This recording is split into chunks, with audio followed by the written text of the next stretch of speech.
In today's class, we're going to do the same thing what you have done in the previous class. We're going to measure this piece of welded plate using an angle probe, and this time we are going to use a different kind of probe. Last time we used 60-degree angle. Let's try to find some different angle probe, like for example angle of 45. If I could find out, I'll just use this one, or maybe we can use 60. But before doing that, I have to measure the thickness of the plate and do the calculation for half skip and full skip distance. So I'm measuring it. I think even in the last class we measured it, and it comes around 9.6. So I'll just write over here thickness of plate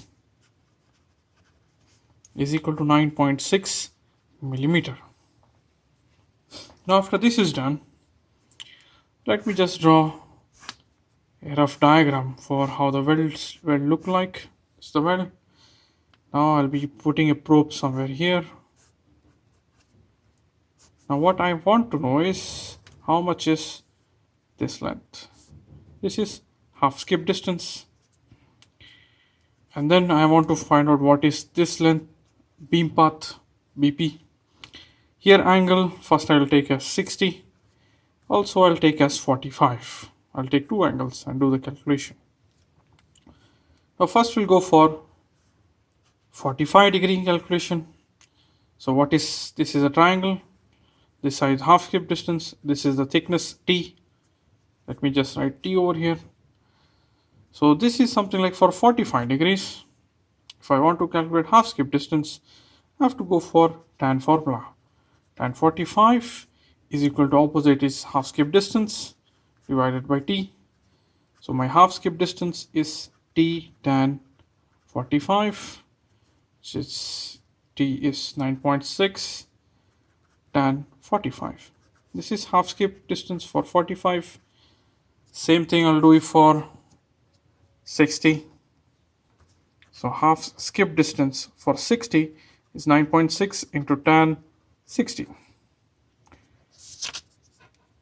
Same way, let's try to calculate the beam path. Beam path, I can write it something like, I'll be using the cos theta formula, which is equal to the adjacent side T divided by BP.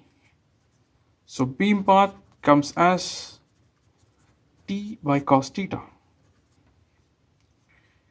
Now beam path for 45-degree angle probe is T is 9.6 divided by cos 45. Beam path for 60 is 9.6 divided by cos 60. After doing the calculation for half skip beam path, let's go for the range. Range is we're actually going for two legs. This is called as first leg, and the second reflection is called the second leg. What we're interested in is only these two legs. So we'll set the range to 2 times beam path plus half of inch, 12.5, something like that. So this is 2 into range for 45. It's 2 into 9.6 divided by cos 45 plus 12.5. R of 60 is 2 into 9.6 divided by cos 60 plus 12.5. Now let's use the calculator and calculate all these values, and then we'll mark the values on the welded plate. Then we'll go for the actual procedure.